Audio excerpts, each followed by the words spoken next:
اعوذ باللہ من الشیطان الرجیم بسم اللہ الرحمن الرحیم۔ اب آ گئی وہ آیت کہ جس سے استدلال کیا گیا ہے کہ ایمان بالرسالت نجات کے لیے ضروری نہیں ہے۔ ان الذین آمنوا والذین ہادوا والنصارى والصابئین من آمن باللہ والیوم الآخر وعمل صالحا فلہم اجرہم عند ربہم ولا خوف علیہم ولا هم یحزنون۔ یقیناً جو لوگ ایمان لائے، اور اس سے مراد ہے جو ایمان لائے حضور پر، محمد پر صلی اللہ علیہ وسلم، والذین ہادوا، اور جو یہودی ہو گئے، والنصارى، اور نصرانی، والصابئین، اور صابی وہ لوگ تھے عراق کے علاقے میں رہتے تھے جو کہتے تھے کہ ہم دین ابراہیمی پر ہیں، لیکن ان کے ہاں بھی بہت کچھ بگڑ گیا تھا۔ جیسے حضرت ابراہیم کی نسل، حضرت اسماعیل کی نسل بگڑ گئی تھی، تو اس طرح وہ بھی بگڑ گئے تھے۔ ستارہ پرستی زیادہ تر ان کے ہاں تھی۔ من آمن باللہ والیوم الآخر، جو کوئی بھی ایمان لایا اللہ پر اور یوم آخر پر، وعمل صالحا، اور اس نے عمل کیے اچھے، فلہم اجرہم عند ربہم، تو ان کے لیے محفوظ ہے ان کا اجر ان کے رب کے پاس، ولا خوف علیہم ولا هم یحزنون، اور نہ ان پر کوئی خوف ہوگا اور نہ وہ کسی حزن سے دوچار ہوں گے۔ ظاہر الفاظ کے اعتبار سے دیکھیے کہ یہاں ایمان بالرسالت کا ذکر نہیں ہے۔ ویسے تو اگر کوئی اس سے یہ غلط استدلال کرتا ہے، اس کا پہلا جو اصولی جواب ہے وہ تو یہ ہے کہ ایسی حدیثیں بھی موجود ہیں، من قال لا الہ الا اللہ دخل الجنہ، تو اس کے کیا معنی ہے؟ صرف کہنے سے جنت میں داخل ہو جائیں گے، کسی عمل کی ضرورت نہیں؟ جواب یہ دیا جائے گا، پورے قرآن کو سامنے رکھو، پورے حدیث کے ذخیرے کو سامنے رکھو، کسی ایک جگہ سے کوئی ایک نتیجہ نکال لینا وہ صحیح نہیں۔ لیکن اس کے علاوہ وہ اصول جو میں بیان کر چکا ہوں کہ یہ سلسلہ شروع کہاں سے ہوا ہے، 5واں رکوع، وآمنوا بما انزلت مصدقا لما معكم ولا تكونوا اول كافر به، انہیں ایمان کی زوردار دعوت سے تو یہ ساری بات شروع ہوئی ہے۔ اب فصاحت اور بلاغت کا یہ تقاضا ہے کہ بار بار اس کو دہرایا نہ جائے، وہ بات انڈرسٹوڈ رہے گی، مقدر رہے گی، سمجھی جائے گی کہ ہر جگہ پر وہ موجود ہے، اس لیے کہ ساری گفتگو ہو رہی ہے اسی کے حوالے سے۔ وآمنوا بما انزلت مصدقا لما معكم ولا تكونوا اول كافر به ولا تشتروا بآیاتی ثمنا قلیلا وإیایا فاتقون۔ اس حوالے سے یوں سمجھیے اب اس آیت کو کہ یہاں پر کچھ الفاظ محذوف مانے جائیں گے۔ ان الذین آمنوا والذین ہادوا والنصارى والصابئین من آمن باللہ والیوم الآخر وعمل صالحا فی ایامہم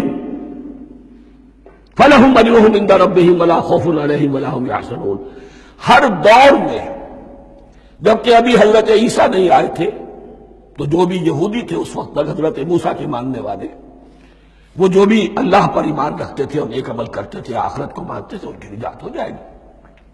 لیکن حضرت عیسیٰ کے آنے کے بعد ان کو نہیں مانا، اب وہ کافر قرار۔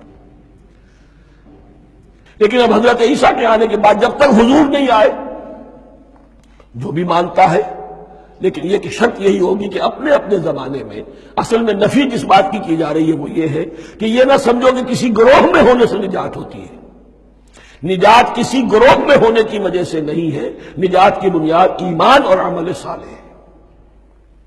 کسی رسول پر ایمان لانا، اپنے دور کے رسول پر، وہ تو لازم ہے، لیکن یہ ہے کہ اس پر ایمان تو لے آئے اور وہ عمل صالح نہیں ہے تو نجات نہیں ہوگی۔ تو یہ اپنے اپنے دور میں، اپنے اپنے زمانے میں ہر امت کے لیے، وَلِكُلِّ أُمَّةٍ أَجَلٌ، قرآن مجید کے مقام پر آیا ہے، ہر امت کے لیے ایک خاص معین مدت ہے۔ اس معینہ مدت میں اب ظاہر بات ہے جو لوگ حضور کی بعثت سے پہلے فوت ہو گئے ان پر تو کوئی ذمہ داری نہیں تھی حضور پر ایمان لانے کی، اور ایسے لوگ تھے، ایسے موحدین مکے میں موجود تھے جو یہ کہتے تھے کعبے کے پردے پکڑ پکڑ کر، اے اللہ ہم صرف تجھے پوجنا چاہتے ہیں، صرف تیری بندگی کرنا چاہتے، لیکن جانتے نہیں کیسے کریں۔ یہ بات موجود تھی اور ان کا انتقال بھی ہو گیا۔ یہ زید، سعید ابن زید، سعید جو حضرت عمر کے بہنوئی تھے اور وہ عشرہ مبشرہ میں سے ہیں، ان کی اہلیہ حضرت فاطمہ بنت خطاب، ان دونوں کے ایمان کو اللہ نے ذریعہ بنایا حضرت عمر کے ایمان کا، اور یہ والد تھے سعید کے زید، وہ یہ کہتے ہوئے دنیا سے چلے گئے حضور کی ابھی بعثت ہی نہیں ہوئی تھی، اے اللہ میں صرف تیری بندگی کرنا چاہتا ہوں، کیسے کروں یہ نہیں جانتا۔ اسی کو ذہن میں رکھیے، اہدنا الصراط المستقیم جو میں نے کہا تھا، ایک سلیم الفطرت انسان، سلیم العقل انسان توحید تک پہنچ جاتا ہے، آخرت کو پہچان لیتا ہے، لیکن اب کیا کروں؟ اس شریعت کے لیے، ان احکام کے لیے وہ دستے سوال دراز کرنے پر مجبور ہے۔ الحمدللہ رب العالمین الرحمن الرحیم مالک یوم الدین ایاک نعبد و ایاک نستعین اہدنا الصراط المستقیم۔ اسی صراط المستقیم کی دعا کا یہ جواب اب آئے گا، شروع ہوگا سورہ بقرہ سے، یہ کرو یہ نہ کرو، یہ فرض ہے، یہ تم پر لازم کیا گیا، یہ چیز حرام کی گئی، وغیرہ وغیرہ۔ ان الذين آمنوا والذين هادوا والنصارى والصابئين من آمن بالله واليوم الآخر وعمل صالحا، اور محذوف الفاظ فی ازمنتہم، اپنے اپنے زمانے میں، یا فی ایامہم، فلہم اجرہم عند ربہم ولا خوف علیہم ولا هم یحزنون۔ وَإِذْ أَخَذْنَا مِيثَاقَكُمْ وَرَفَعْنَا فَوْقَكُمُ الطُّورَ، اور ذرا یاد کرو جب کہ ہم نے تم سے عہد لیا، قول و قرار لیا،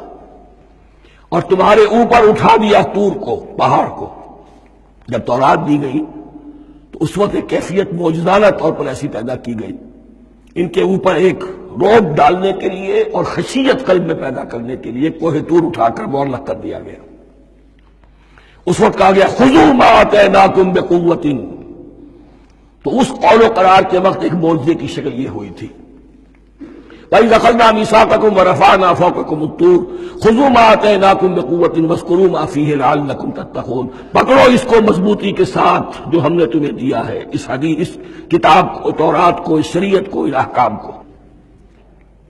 وَاذْكُرُوا مَا فِيهِ، اور یاد رکھو اسے جو کچھ کہ اس میں ہے، لَعَلَّكُمْ تَتَّقُونَ، تاکہ تم بچ سکو۔ ثُمَّ تَوَلَّيْتُم مِّن بَعْدِ ذَلِكَ، پھر تم نے روگردانی کی اس کے بعد، اس میثاق کو توڑا،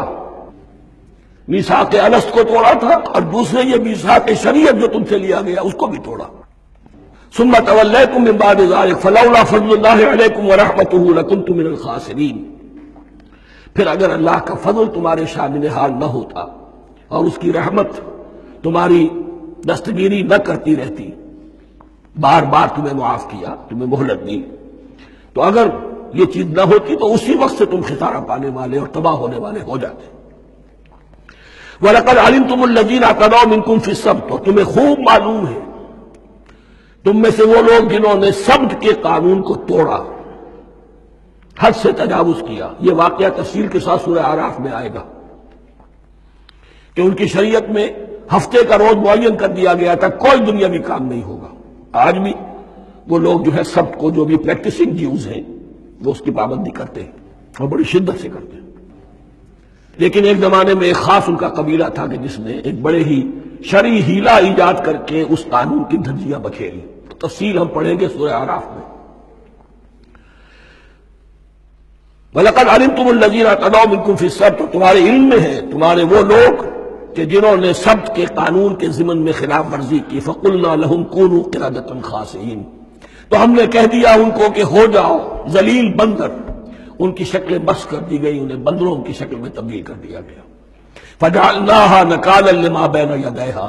پھر ہم نے اس واقعے کو یا اس بستی کو ایک بنا دیا مثال، لوگوں کے لیے ان کی عبرت کے سامان بنا دیا، ان کے لیے بھی جو سامنے موجود تھے اس زمانے کے لوگ، اور ان کے لیے بھی جو بعد میں آنے والے تھے، وَمَوْعِظَةً لِّلْمُتَّقِينَ، اور اسے ایک نصیحت، ایک سبق آموزی کی بات بنا دیا اہل تقویٰ کے۔